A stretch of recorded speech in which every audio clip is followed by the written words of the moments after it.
like I would guess 90 to 95% of the people in this room, I sleep with my phone next to me. I actually do have a clock. Maybe it's because I'm almost 40, but I still use my phone for my alarm. I use my phone for pretty much everything else that I would need. It's typically on silent during the day. I think most of us keep our phones on silent. But at night, I have it on a do not disturb setting. Of course, if anybody, my family, my parents, my brothers need to call me at 2:33 in the morning, it's probably something I need to pick up.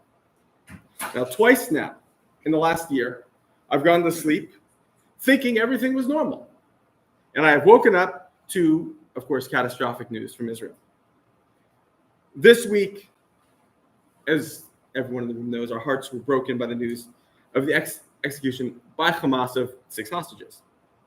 One of the blessings of reading the Torah in full every year is that the text doesn't change, but we change. The circumstances in which we are reading it change. The context in which we are thinking about these words changes, and we can learn new lessons from it.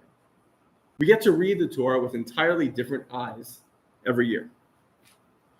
This week's Parashat is Shoftim, and it contains one of the most famous phrases from the entire Torah. Justice, justice, you shall pursue. And so as I was preparing my Devar Torah for this week, I could not help but read that without thinking of what justice might look for in the case of Carmel, Eden, Hirsch, Alexander, Almach, and Ori. Is it military retribution? Is it a deal? Justice for whom? Justice is a term that doesn't have one specific meaning. Is justice possible in this case? This particular parsha even discusses the fact that there are cases, there are situations, there are circumstances that are so complicated that humans are not able to fully understand, fully come to a conclusion. These necessitate the intervention of Hashem.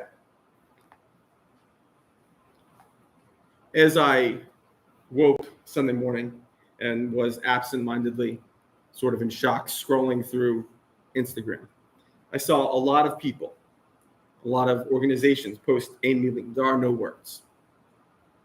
This is posted a lot, and it's understandable. When we're confronting something that is so gut-wrenching, so catastrophic and utterly devoid of humanity, it feels like nothing we can say will be sufficient. I want to tell you that I don't think that's true. I don't think that there is a situation for which we don't have words. In fact, I think in situations like this, we should use all the words we have. Mourning is so often a solitary act. We are alone with our grief. Our grief is individual. We may be sharing it with the community, but the grief that we feel is individual. Guests come to our house for minyan. They come to our house to say Kaddish, but they depart. They go home. They go back to their lives to some extent, and we're left alone with our thoughts. And we feel, in these cases, like the floor might open up and swallow us. And maybe that would be something that we would welcome, a little bit of respite. But I want to pitch you on the value of words.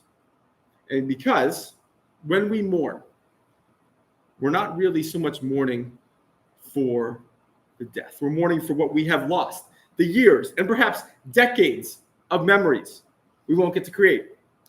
For moments frozen in time we can never revisit. But that's the thing about our individual memories, is that they are inadequate. Memory is a copy of a copy. It resembles the person who's gone. You see the outlines, you can tell who it is, but it doesn't have the vibrancy. It lacks what made them who they were. And so I want to offer that words fill in the gap. We sit together and we describe them. We talk about who we lost. We tell stories that make us laugh so hard we cry. And then we tell stories that make us cry tears of sadness. But as we do, and as we use all the words that we have at our disposal, these memories, these copies of copies, they start to gain their sharpness again. We can remember the person who we lost as they were in life, and not just as someone who has died. We, as a Jewish people, are in mourning, but we know that in our religion, mourning can be a collective process. We saw it here on Monday night when we had a spontaneous gathering of, I think there were 40 people in that room over there.